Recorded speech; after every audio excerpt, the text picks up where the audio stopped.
Yes, नमस्कार विद्यार्थी मित्रांनो. राज्यसेवा पूर्व परीक्षा 31 मे 2026 या रोजी होणार आहे. तर आता याच्यासाठी जेमतेम आपण जर बघितले तर 80 दिवस तुमच्याकडे शिल्लक आहेत. आता विद्यार्थ्यांसमोर धावपळीचा हा सगळा मुद्दा तिथं बघायला मिळतोय की नेमकं प्रिपरेशन या सगळ्या कालावधीमध्ये कसं करायचं आहे, प्लॅन नेमका काय असायला पाहिजे. मागं पण अटेम्प्ट दिला असेल परंतु त्याला पाहिजे एवढा स्कोर आले नसेल, कट ऑफ तुम्ही क्लिअर करू शकला नसाल किंवा तुम्ही पहिल्यांदा अटेम्प्ट देत असाल तर एक्सपिरियन्स नसतो की कशा पद्धतीने त्या 2 तासांमध्ये या परीक्षेला सामोरं जायचं आहे. हे 100 प्रश्न नेमके कसे अटेम्प्ट करायचे आहेत, त्याच्यासाठीची प्रिपरेशन कशी करायची आहे. म्हणजे आजपासून ते 31 मे पर्यंत नेमकं काय करायचं आहे याच्या बाबतीमध्ये गोंधळाची परिस्थिती सगळी विद्यार्थ्यांच्या मनामध्ये, डोक्यामध्ये असते. तर मग याच सगळ्या गोष्टींना एक सोल्युशन म्हणून आपण मेंटरशिपचा एक प्रोग्राम स्टार्ट करत आहोत. पूर्ण याच्यामध्ये या 80 दिवसांचं नियोजन तुम्हाला सांगितलं जाणार आहे. 30 मे पर्यंत तुम्ही अभ्यास कशा पद्धतीने करायचा आहे आणि 31 मे ला तुम्ही परीक्षेला कशा पद्धतीने सामोरं जायचं आहे. त्या 2 तासामध्ये तुमचं टेम्परामेंट एक्झॅक्टली कसं असायला पाहिजे, या सगळ्या गोष्टींचं मार्गदर्शन, या सगळ्या गोष्टींचा गायडन्स तुम्हाला या मेंटरशिपच्या अंडर दिला जाणार आहे. टार्गेट 120+ असं याच्यामध्ये इथं लिहिलेलं आहे. तर याच्याबद्दल आपण चर्चा करूया की नेमकं 120+ का आणि 120+ जाऊ कसं शकतो, या सगळ्या गोष्टींची चर्चा आपण करणार आहोत. ठीक आहे. जर आपण विचार केला तर 12 मार्च 2026 पासून ते 30 मे पर्यंत 80 दिवस आपल्याकडे आहेत. या 80 दिवसांमध्ये आपण कोणत्या विषयाची तयारी कशा पद्धतीने करायला पाहिजे, त्या सगळ्या गोष्टी आपण डिस्कस करणार आहोत. कट ऑफ बघितला आपण 2024 चा असू द्या, 2025 चा असू द्या, 116, 117.5 या पद्धतीने कट ऑफ राहिलेला आहे. म्हणजे तो 110 ते 120 च्या दरम्यान एक स्टेबल झालेला गेल्या काही वर्षांमध्ये आपल्याला बघायला मिळतोय. त्यामुळे आपला एक सेफ स्कोर काय असायला पाहिजे, तर तो 120+ असायला पाहिजे. म्हणजे एक गोष्ट लक्षात ठेवायची, 31 मे ला पेपर देऊन आल्यानंतर त्या दिवशी रात्रीच आपण मेन्सचं सगळं मटेरियल बाहेर काढायला पाहिजे आणि मेन्सची स्ट्रॅटेजी आपली त्या दिवशी बनवायला पाहिजे की मेन्सची प्रिपरेशन आपण कशी करायची आहे. एवढं आपण शुअर पाहिजे त्या दिवशीच्या आपल्या परफॉर्मन्स बद्दल. नाहीतर मग आन्सर की येऊ द्या, मग आन्सर स्कोर चेक करू, मग फर्स्ट की येणार, मग सेकंड की येणार, त्याच्यानंतर बघू. या पद्धतीने जर स्कोर असेल तर तुमचा कॉन्फिडन्स पण त्याच पद्धतीने राहणार आहे की आन्सर की आल्यानंतर बघू. त्यामुळे एवढा सेफ स्कोर पाहिजे की त्या दिवशी रात्रीच 31 मे ला रात्रीच तुम्ही मेन्सची प्रिपरेशन, त्याचा प्लॅन, त्याचे सगळे मटेरियल्स, त्या सगळ्या गोष्टी तुम्ही सुरू करायला पाहिजे. ठीक आहे. म्हणून 120+ स्कोर हा आपल्यासाठी सेफ स्कोर असणार आहे. मग याचे 2 डायमेन्शन आहेत. एक तर पहिला मुद्दा आहे की 120+, व्हाय, का 120+च का, आणि हाऊ 120+ कशा पद्धतीने आपण जाऊ शकतो. पहिल्या प्रश्नाचं उत्तर काय आहे की 120+ का, कारण बघा पहिल्या आन्सर कीने आपण कित्येक विद्यार्थ्यांच्या बाबतीमध्ये असं झालं, लास्ट टाइम पण मेंटरशिप मी घेतलेली होती, कित्येक विद्यार्थी 118, 120 या पद्धतीने स्कोर होते फर्स्ट की नुसार. परंतु मग सेकंड कीला त्यांचे बरोबर असलेले प्रश्न काहीतरी मिस्टेक झाल्यामुळे आयोगाच्या बाजूने ते रद्द झाले. 3 प्रश्न 4 प्रश्न रद्द झाले. त्यांचे 6-8 मार्क मायनस होऊन ते 116च्या खाली आले सेकंड की नुसार. मग अडचण तिथं होते. त्यामुळे 120+ जर तुमचा स्कोर असेल, मग 125 असेल, 130 असेल, 132, ते पण कसं आणायचं ते देखील सांगतो. हाऊ त्याच्याबद्दल चर्चा करणारच आहे आपण. परंतु 120+ असेल फर्स्ट की नुसार तर तो सेकंड की नुसार 120च्या अराउंड राहणार आहे, जो सेफ स्कोर असणार आहे. ठीक आहे. त्यामुळं 120+च तिथे टार्गेट सांगितलं. आणि कशा पद्धतीने आणू शकतो, तर प्रिलिम्स म्हणजे एक नंबरची गेम आहे. एक नंबर तुमच्या लक्षात आला पाहिजे की कोणत्या सब्जेक्ट म्हणून आपल्याला किती नंबर आणायचे आहेत, किती क्वेश्चन करेक्ट आणायचे आहेत, किती मार्क्स आणायचे आहेत. या सगळ्याचं एक कॅल्क्युलेशन तुम्हाला जमलं की ते कॅल्क्युलेशन अभ्यासामध्ये उतरवायचं आहे. काही सब्जेक्ट तुम्हाला स्ट्रॉंग करावे लागतील. जे सब्जेक्ट्स तुमच्या हक्काचे मार्क्स देणारे सब्जेक्ट्स असतील, ज्याच्यामध्ये तुम्ही लीडला राहू शकता. सगळेच सब्जेक्ट कोणाचेच परफेक्ट नसतात, ही रिअलिटी आहे आणि ती ऍक्सेप्ट करायची आहे. काही कॉमन सब्जेक्ट जसे की करंट अफेअर्समध्ये सगळ्यांसाठीच बाउन्सर असणार आहे. तो आयोग कोणत्या महिन्यातलं, कोणत्या वर्षीच्या गोष्टींवरती प्रश्न विचारणार आहे करंट अफेअर्समध्ये आपल्याला माहित नाही, कुणीच ते प्रेडिक्ट करू शकत नाही. सायन्स सारखा विषय बऱ्याच विद्यार्थ्यांना अवघड जातो, त्याच्यामध्ये मार्क्स येत नाहीत. 20 प्रश्न आहेत, 40 मार्कांचा तो विषय आहे, तो बऱ्याच विद्यार्थ्यांना अवघड जातो. आणि तिसरा विषय जर म्हणलं तर इतिहासासारखा विषय, ज्याच्यामध्ये पण समाज सुधारक दरवर्षी समाज सुधारक एक नवीन ऍड होतो क्वेश्चन पेपरमध्ये. म्हणजे आपल्या वाचनात नसलेले जे काही संदर्भ साहित्य आपण ट्रेडिशनल वाचतो, त्याच्यामध्ये नसलेले समाज सुधारकांवरती आयोग 2 तरी किमान प्रश्न विचारतात. त्यामुळे ते पण सगळ्यांसाठी बाउन्सर असतात. तर हे 3 विषय जर सोडले तर बाकीचे विषय आपल्यासाठी स्कोरिंग असू शकतात. त्याच्यामध्ये स्कोर एक्झॅक्टली कशा पद्धतीने आणायचे त्याच्याबद्दल पण आपण चर्चा करणार आहोत. ठीक आहे. आता इथं ते कॅल्क्युलेशन दिलेलं आहे. प्रिलिम्स म्हणजे नंबरचा गेम आहे, म्हणजे नेमकं काय त्याचा मिनिंग येतो तुम्हाला एक्सप्लेन करून सांगतो. आता पॉलिटी पहिला विषय, हक्काचा मार्क देणारा विषय आहे तो. पॉलिटीमध्ये तुम्ही लक्ष्मीकांत सारखा एक स्टँडर्ड सोर्स तुम्ही यूज केला की 15 पैकी 12 ते 13 तुम्ही आरामात करेक्ट आणू शकता. आपल्याला 120 असं स्कोर मध्ये न बघता या गोष्टींकडे प्रत्येक विषयामध्ये आपण 15 पैकी किती करेक्ट आणू शकतो त्याच्यावरती जास्त फोकस करायचा आहे. करेक्टचा नंबर आपला जास्तीत जास्त कसा ठेवता येईल त्याच्यावरती आपल्याला फोकस करायचा आहे. ठीक आहे. पॉलिटी हक्काचा विषय आहे. 15 पैकी 12 ते 13 मिनिमम तो देऊ शकतो. 15 पैकी 15 हे आणले जाऊ शकतात पॉलिटीमध्ये. 12 ते 13 करेक्ट 15 पैकी पॉलिटीमध्ये येऊ शकतात. ठीक आहे. हिस्ट्रीच्या बाबतीमध्ये ते पण कसे आणायचे त्याच्याबद्दल पण आयडिया तुम्हाला सांगतो. हिस्ट्रीच्या बाबतीमध्ये आपण जर बघितलं तर 10 ते 12च्या दरम्यान ती रेंज बघायला मिळते. मॉडर्नचं जसं सांगितलं की मॉडर्न हिस्ट्रीमध्ये 2 प्रश्न असे असणार आहेत जे सगळ्यांसाठी बाउन्सर असणार आहेत. सगळ्यांसाठी बाउन्सर असणार आहेत 2 प्रश्न. ठीक आहे. राहिले 13 प्रश्न. 13 प्रश्नांमधले मग आणखी 2-3 प्रश्न एन्शियंट मिडल मधले असं असू शकतात की काही संकल्पना विचारलेल्या आहेत. मुघल कालावधीतल्या काही टर्म्स संज्ञा विचारलेल्या आहेत ज्या माहित नाहीत, ज्या वाचलेल्या नाहीत, लक्षात नाहीत, कन्फ्युजन झाले, असे 1-2 प्रश्न आपण सोडले तर त्याच्यामध्ये 10 ते 12 तुम्ही करेक्ट आणू शकता हिस्ट्रीमध्ये. इकॉनॉमी देखील पॉलिटी सारखाच हक्काचा मार्क देणारा विषय आहे. त्याच्यामध्ये देखील 15 पैकी तुम्ही 12 ते 13 करेक्ट आणू शकता. प्रेडिक्टेबल त्याचे टॉपिक्स राहिलेले आहेत. हाय प्रायोरिटी टॉपिक्स कोणते आहेत ते पण प्रोव्हाइड करणार आहे. करंटच्या बाबतीमध्ये मग अशी जर सांगितलं की आयोग स्पेसिफिकली कोणत्या महिन्यातल्या कोणत्या वर्षाच्या कोणत्या योजनेवरती प्रश्न विचारेल, कशावरती प्रश्न विचारेल, गॅरंटी नाही, शाश्वती नाही, आणि त्याचं मटेरियल मग खूप जास्त आहे. त्यातलं नेमकं काय वाचणार, किती भाग वाचणार, कोणता भाग सोडणार, या सगळ्या डायलेमामध्ये सगळेच विद्यार्थी असतात. त्यामुळे त्याच्यामध्ये पण मिनिमम 10 ते 12 मार्क पकडलेले आहेत. ज्योग्राफी प्लस एन्व्हायरमेंट हा हक्काचा तिसरा विषय आहे. पहिला पॉलिटी झाला, दुसरा इकॉनॉमी झाला, तिसरा ज्योग्राफी प्लस एन्व्हायरमेंट, ज्याचे 20 प्रश्न असतात. 15 ज्योग्राफी, 5 एन्व्हायरमेंटचे. एन्व्हायरमेंट मधले 3 करेक्ट आरामात येऊ शकतात जर तुमचा ज्योग्राफी विषय चांगला असेल, तुम्ही त्याची तयारी चांगली केली असेल. करंट अफेअर्स मधले तुम्ही पर्यावरणाशी संबंधित महत्वाची ठिकाणं, महत्वाच्या घडामोडी व्यवस्थित वाचलेल्या असतील. सायन्स सारखा विषय ज्याच्यामध्ये काही स्पेसिस त्याची संबंधित गोष्टी तुम्ही व्यवस्थित केल्या असतील तर तुम्हाला 5 पैकी 3 आरामामध्ये त्याच्यात करेक्ट येतात.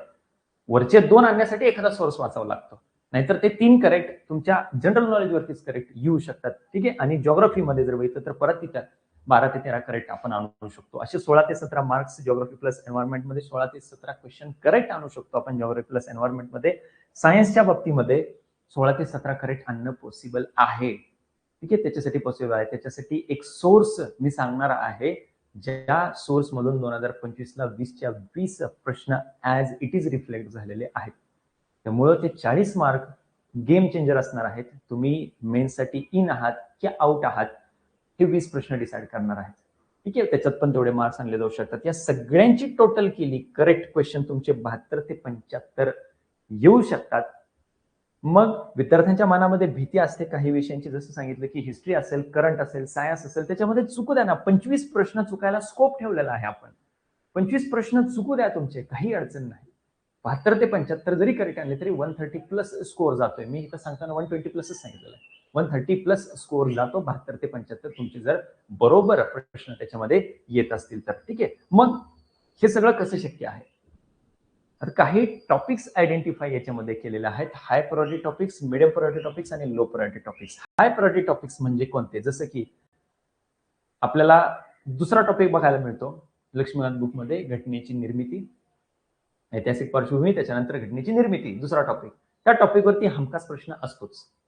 तो हाय प्रायोरिटी टॉपिक आहे. हे अनालिसिस कशाच्या बेसिसवरती केलेलं आहे तर मागच्या 7 ते 8 वर्षांचे आयोगाचे पेपर बघितलेले आहेत की मागच्या 7-8 वर्षांमध्ये आयोग कोणत्या घटकांवरती, त्या विषयामध्ये कोणत्या घटकांवरती प्रश्न विचारते, कन्सिस्टंटली विचारते, ते सगळे हाय प्रायोरिटी टॉपिक्स म्हणून इथं आयडेंटिफाय केलेले आहेत. मग राज्यघटनेची वैशिष्ट्य, मूलभूत अधिकार असेल, संसद सारखा टॉपिक असेल, याच्यावरती हमखास प्रश्न असतो. म्हणजेच याचा दुसरा अर्थ काय आहे की हे टॉपिक आपण मिस करू शकत नाही, हे टॉपिक्स आपण स्किप करू शकत नाही, तो ऑप्शन आपल्यासाठी नाही. मीडियम प्रायोरिटी टॉपिक्स म्हणजे काय आहेत की याच्यावरती गेल्या 7 ते 8 वर्षांमध्ये 3 वर्ष 4 वर्ष प्रश्न विचारलेला आहे. सलग कन्सिस्टंटली सगळेच्या सगळे वर्ष प्रश्न विचारलेले नाहीत. आणि लो प्रायोरिटी टॉपिक्स असे आहेत की ज्याच्यावरती कधीतरी 5 वर्षातून एकदा दोनदा फार फार तर प्रश्न विचारलेला आहे.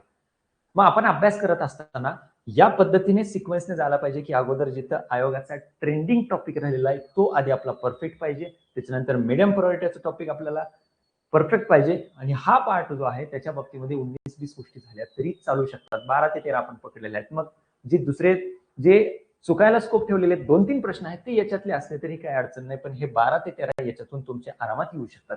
तसे टॉपिक्स ते आयडेंटिफाय केलेले, असे सगळ्या सब्जेक्टचे आयडेंटिफाय केलेले टॉपिक्स तुम्हाला भेटतील. या मेंटरशिपमध्ये एक्झॅक्टली काय होणार आहे, तर असे सगळे टॉपिक्स तुम्हाला आयडेंटिफाय करून दिले जातील. पहिली गोष्ट, ठीक आहे. पूर्ण प्लॅन तर दिलाच जाणार आहे. आता या टॉपिक्स वरती तुम्हाला एक्झाम्पल म्हणून इथं बघा, टॉपिक कोणता आहे, घटनेची वैशिष्ट्य, फीचर्स ऑफ कॉन्स्टिट्यूशन, ठीक आहे, भारतीय राज्यघटनेची वैशिष्ट्य. दुसरा टॉपिक आहे हाय प्रायोरिटी मधला, याच्यावरती 2021 ला प्रश्न विचारलेला आहे. त्याच्यानंतर 2023 ला लगेच प्रश्न विचारलेला आहे, घटनेची वैशिष्ट्य. या बेसिसवरती हे टॉपिक्स आयडेंटिफाय केलेले आहेत, हाय प्रायोरिटी टॉपिक्स. असं या पद्धतीने कन्सिस्टंटली त्याच्यावरती त्या टॉपिकवरती प्रश्न विचारला जातोय. असे सगळ्या टॉपिक्सचे आयडेंटिफाय केलेले high priority, medium priority topics तुम्हाला दिले जातील, ठीक आहे. 80 डेजचा हा प्लॅन असणार आहे. पूर्ण 80 दिवसांचं नियोजन एक्झॅक्टली तुमच्या अभ्यासाचं कसं असायला पाहिजे, याच्यामध्ये 2 रीडिंग आणि एक लास्ट फास्ट रिव्हिजन शेवटच्या काही दिवसांमध्ये ती तुम्हाला करायची आहे. अशा टोटल 3 रीडिंगचा प्लॅन तुम्हाला दिला जाणार आहे, जेणेकरून तुमची प्रिपरेशन एकदम व्यवस्थित होईल. एका रीडिंगमध्ये एक पाठी, ज्याला आपण म्हणतो 10वी-12वी मध्ये आपण ते केलेलं असतं, एक पाठी विद्यार्थी खूप कमी असतात. एकदा दोनदा तीनदा गोष्टी वाचाव्या लागतात, सगळ्यांनाच वाचाव्या लागतात. आणि तर आपल्याकडे सब्जेक्टची संख्या खूप जास्त आहे, त्याच्यामधला कंटेंट खूप जास्त आहे, त्यामुळे आपल्याला 2 वेळा 3 वेळा त्या गोष्टी वाचाव्याच लागणार आहेत. आतापर्यंत तुम्ही तयारी सुरू केलेली नसेल, व्यवस्थित मनासारखी तयारी होत नसेल, टेन्शन घेऊ नका. इथून पुढे देखील वेळ तुमच्या हातामध्ये आहे. इथून पुढच्या या 80 दिवसांचं व्यवस्थित नियोजन करा, जे तुम्हाला दिलं जाईल. माझ्या बाजूने 80 दिवसांमध्ये 3 रीडिंग तुम्ही कशा करू शकता ते डिवाइड केलेलं आहे. फर्स्ट रीडिंग 12 मार्च पासून सुरू होणार आहे, पॉलिटी पासून सुरुवात करणार आहेत आपण. असं प्रत्येक सब्जेक्टला सुरुवातीला आपण 10 दिवस अलोकेट केलेले आहेत. 10 दिवसामध्ये तुम्हाला पॉलिटीचे टॉपिक्स रीड करायचे आहेत. मग तुम्ही म्हणाल झालं का, एवढंच देणार का? नाही, याच्या पलीकडे गोष्टी जाऊन काय असणार आहे की 12 मार्चला पॉलिटीचा विषय सुरू होत आहे, तर त्या दिवशी सकाळी 6 वाजता एका टेलिग्राम ग्रुपला तुम्हाला ऍड केलं जाईल. त्या ग्रुपला सकाळी 6 वाजता त्या दिवशी कोणते टॉपिक्स रीड करायचे आहेत पॉलिटीचे ते तिथं पोस्ट होतील सकाळी 6 वाजता. रेग्युलरली कॉल असणार आहे तिथं टेलिग्राम ग्रुपलाच. तुम्हाला ज्या काही अडचणी येत असेल तुम्ही तिथं मेसेज करू शकता, त्याला तिथं रिप्लाय येईल माझ्या बाजूने. रेग्युलरली कॉल होणार आहे. या 10 दिवसांमध्ये टॉपिक्स ते डिवाइड करून दिले जातील. तुम्हाला कोणत्या दिवशी कोणते टॉपिक्स रीड करायचे आहेत, म्हणजेच काय डेली टार्गेट तुम्हाला मिळणार आहे. आज तुम्ही पॉलिटीचे हे टॉपिक वाचायचे आहेत, या पद्धतीने टार्गेट तुम्हाला मिळणार आहे. प्रत्येक विषयाचं त्याच पद्धतीने 10-10 दिवस प्रत्येक विषयाला 5 मेजर सब्जेक्ट्स आपण याच्यामध्ये घेतलेले आहेत. फर्स्ट रीडिंग मध्ये सेपरेटली 10 दिवस अलोकेट करून याच्यामध्ये करंटला आपण कसा वेळ द्यायचा आहे ते पण त्याच्यामध्ये सांगितलं जाणार आहे. या क्वालिटीच्या डेली टार्गेट सोबत, त्या विषयाच्या डेली टार्गेट सोबत करंटचे देखील काही टॉपिक्स तुम्हाला टार्गेट म्हणून दिले जाणार आहेत. करंट अफेअर्स मध्ये पण इयरबुक घ्यायचं आहे, इयरबुक सांगितलं जाईल कोणतं घ्यायचंय. सायन्स मगाशी सांगितलं की सायन्सचा सोर्स पण सांगितलं जाईल तुम्हाला, प्रत्येक सब्जेक्टचा सोर्स सांगितलं जाईल. इयरबुक एक घ्यायचं आहे, त्याच्या इयरबुक मधले इंडेक्स मधले काही सब टॉपिक्स तुम्हाला त्या त्या दिवशी डेली बेसिसवरती रीड करण्यासाठी सांगितले जातील. त्याच्यावरती मग प्रॅक्टिस क्वेश्चन करंट अफेअर्सचे ते देखील त्याच्यामध्ये दिले जाणार आहेत. इथं सेपरेटली या 5 विषयांनाच वेळ दिलेला आहे. करंट अफेअर्स हे डेली बेसिसवरती करायचं आहे. सेकंड रीडिंगचा प्लॅन इथं मग 5 दिवस अलोकेट केले, 4 दिवस अलोकेट केलेले आहेत एका सब्जेक्टला. इथं आपण या पद्धतीने जोरोली रीडिंग केल्यानंतर, वर्ड टू वर्ड रीडिंग केल्यानंतर नंतर आपल्याला जास्त वेळ लागणार नाही त्याला परत रिवाइज करण्यासाठी, ठीक आहे. इथं 4 दिवस एका सब्जेक्टला दिलेले आहेत. एका सब्जेक्टला 4-4 दिवस या पद्धतीने. करंटला देखील सेपरेटली तर टाइम दिलेला आहे. आणि नंतर शेवटच्या 5 दिवसांमध्ये तुम्हाला एक फास्ट रिव्हिजन करायचे. तुम्ही म्हणाल शक्य आहे का? हो, शक्य असतं. त्यावेळी वेगळ्या फोर्सने आपण काम करत असतो, वेगळ्या फोर्सने आपण स्टडी करत असतो. आणि इथं हे सगळे सब्जेक्ट कंप्लीट झाल्यानंतर तुम्ही काही टेस्ट द्याल. टेस्ट दिल्यानंतर तुम्हाला लक्षात येणार आहे की तुम्ही नेमकं कमी कुठे पडताय, कोणत्या त्या सब्जेक्टमध्ये कोणत्या सब पॉइंटला, सब टॉपिकला तुम्ही कमी पडताय, त्याला प्रायोरिटीने रिवाइज करायचं आहे तुम्हाला इथं. आणि नंतर नंतर पण काही फुल लेंथ टेस्ट दिल्यानंतर पण तुम्हाला आयडेंटिफाय होतील काही टॉपिक्स की तरी पण मी या टॉपिक्समध्ये अजून पण कमी पडतोय, याला प्रायोरिटीने रिवाइज करायचं आहे इथं. जे तुमच्या इकडे बरोबर येत आहेत तो मुद्दा मागे ठेवला तरी चालतो. जिथं तुम्ही कन्सिस्टंटली मिस्टेक करत आहात त्याला प्रायोरिटीने रिवाइज करायचं असतं. आणि पूर्ण विषय जरी म्हणलं तरी तो एका दिवसामध्ये तिथं पूर्ण करणं शक्य आहे, ठीक आहे. टेस्ट बरेच विद्यार्थी देतात, परंतु टेस्टचं अनालिसिस एक्झॅक्टली कसं करायचं आहे ते टेस्टचं अनालिसिस विद्यार्थ्यांना समजत नाही नेमकं कसं करायचं असतं. ठीक आहे, तर त्याच्याबद्दल काही आयडिया तुम्हाला सांगतो की 100 क्वेश्चन असतात. 100चे 100 क्वेश्चन आपल्याला टेस्ट मधले अटेम्प्ट करायचे आहेत. 100चे 100 प्रश्न आपल्याला टेस्ट मधले अटेम्प्ट करायचे आहेत. याचं अनालिसिस प्रॉपरली करायला पाहिजे. टेस्ट झाल्यानंतरचा तो दिवस पूर्णतः तुम्ही अनालिसिससाठीच रिझर्व्ह करून ठेवायचा आहे. 100चे 100 प्रश्न तुम्ही अटेम्प्ट केलेले आहेत. एक्झाम्पल म्हणून सांगतो की 60 तुमचे बरोबर आले, बरोबर क्वेश्चन आहेत तुमचे 60 आणि 40 प्रश्न तुमचे चुकलेले आहेत. या 60 मध्ये असे काही प्रश्न असणार आहेत की ज्यांच्याबद्दल तुम्ही शुअर होता की नाही हे मला हमखास माहित होते, याच्याबद्दल मला गॅरंटी होती की याचं उत्तर हेच आहे, असे काही प्रश्न असतील आणि तुम्ही काही अंदाज लावलेले असतील. 50-50 असेल, कन्फ्युज असाल तुम्ही आणि त्याचा तुम्ही अंदाज लावलेला असेल, परंतु तो करेक्ट आलेला असेल, असे काही प्रश्न असू शकतात. अशाच अंदाज लावलेल्या प्रश्नांमध्ये काही प्रश्न चुकलेले असतील, तुमचे 50-50 किंवा तुमच्या कन्फ्युजनमुळे काही चुकलेले असणार आहेत आणि एखादा भाग तुम्ही वाचलेलाच नाही, तो मिस झालेला आहे तुमच्याकडून आणि त्याच्यावरती प्रश्न आलेला आहे, असे काही प्रश्न असतील. या पद्धतीने सेग्रिगेशन तुम्ही करणं गरजेचं असतं त्या 100 प्रश्नांचं. विद्यार्थ्यांच्या बाबतीमध्ये होतं काय की टेस्ट सिरीज देतात, 1 क्लास, 2 क्लास, 3 क्लास, 4 क्लासेसचे टेस्ट सोडवतात. त्याच्यामध्ये स्कोर येत असतो 130, 140, 150, 160 पर्यंत स्कोर येत असतो. प्रत्यक्ष आयोगाच्या परीक्षेमध्ये तेवढा स्कोर येत नाही. कारण काय माहिती की तुम्ही तिथं जे प्रश्न जेवढे सोडवलेले आहेत, जे काही मार्क तुम्हाला आलेले आहेत, ते याच्यामुळे आलेले असतील तर, या फॅक्टरमुळे आलेले असतील तर तुम्ही शुअर नव्हता, तुम्ही अंदाज लावून बरोबर आले तुमचे आणि नंतर तुम्ही त्याचं अनालिसिस केलेलं नाहीये परत येऊन की मी अंदाज लावला होता म्हणून करेक्ट आलाय, मग का कन्फ्युजन झालं माझं तिथं, मला अंदाज लावण्याची का गरज पडली तिथं, हे अनालिसिस तुम्ही केलेलं नसतं. त्यामुळं टेस्ट सिरीज मध्ये स्कोर येत असतो, त्या हवेत असतो आणि बरोबर आयोग काय करते की तो ती हवा घालवते बरोबर एक्झाम हॉलमध्ये तुमची. प्रॉब्लेम तो होतो. किंवा अशा पण बाबतीत होतं की एकच स्कोर स्टेडी राहतोय, 100, 90, 100, 90, 100, त्याच्या पुढे पण स्कोर जात नाही, त्याच्यापेक्षा कमी पण स्कोर येत नाही. त्याचा पण तोच प्रॉब्लेम असतो की तुम्ही नेमकं चुकताय कुठं, या फॅक्टरवरती तुम्ही कामच केलेलं नसतं की नेमकं चुकतंय काय तुमचं आणि त्याची रिव्हिजन तुम्ही केलेली नसते. इथं जो भाग तुमच्याकडून मिस झालेला आहे तो तुम्ही सेकंड रिडिंग मध्ये प्रायोरिटीने करणं गरजेचं असतं. ज्याच्याबद्दल तुम्ही कन्फ्युजन मध्ये आहात तो नंतर प्रायोरिटीने रीड करणं, मग हा पार्ट रीड करणं. इथं तुम्ही शुअर आहात म्हणजे तुमची कन्सेप्च्युअल क्लॅरिटी चांगली आहे, ऍक्च्युअल एक्झाम मध्ये पण तुमचा तो भाग करेक्टच येणार आहे, याला मागे ठेवलं तरी चालतं. आपण काय करतो, मला जमते, माझी कन्सेप्च्युअल क्लॅरिटी आहे, त्याच्यावरतीच जास्त वेळ घालवतो, त्याच्यातूनच एक सेल्फ सॅटिस्फॅक्शन घेण्याचा प्रयत्न करतो आणि या भागाकडे दुर्लक्ष करतो. त्यामुळे टेस्टचं अनालिसिस, प्रत्येक टेस्ट अनालिसिस या पद्धतीने झालं पाहिजे आणि हे पार्ट्स रेड मार्क करून ठेवायला पाहिजे तुम्ही तुमच्या सोर्समध्ये की हा भाग माझा चुकलेला होता आणि या भागावरती मला जास्तीत जास्त काम करायचं आहे, या गोष्टीकडे तुम्ही लक्ष द्यायला पाहिजे. ठीक आहे, या पद्धतीने मेंटरशिप ही पूर्ण वर्क होणार आहे. तुम्ही या मेंटरशिपमध्ये जॉईन होण्यासाठी या नंबरवरती इथं संपर्क करू शकता. इथं नंबर दिलेला आहे, व्हॉट्सअप आणि टेलिग्राम दोन्हीकडे देखील हा नंबर आहे. या मेंटरशिप मध्ये जसं अगोदर सांगितलं की एकतर पूर्ण 80 दिवसांचा प्लॅन तुम्हाला दिला जाणार आहे. या 80 दिवसांचं नियोजन तुमचं कसं असायला पाहिजे, पहिला मुद्दा. दुसरी गोष्ट, डेली टार्गेट तिथं ग्रुपमध्ये पोस्ट होणार आहे सकाळी 6 वाजता. रेग्युलर तुमचा कॉल होणार आहे.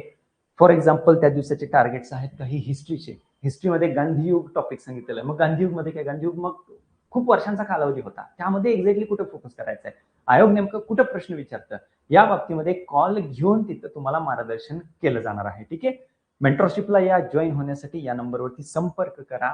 भेटूयात लवकरच या मेंटरशिपमध्ये आणि तुमची ही जी प्रिपरेशन आहे ती विथ डायरेक्शन योग्य दिशेने करण्यासाठी या मेंटरशिपला तुम्ही जॉईन व्हा. थँक्यू.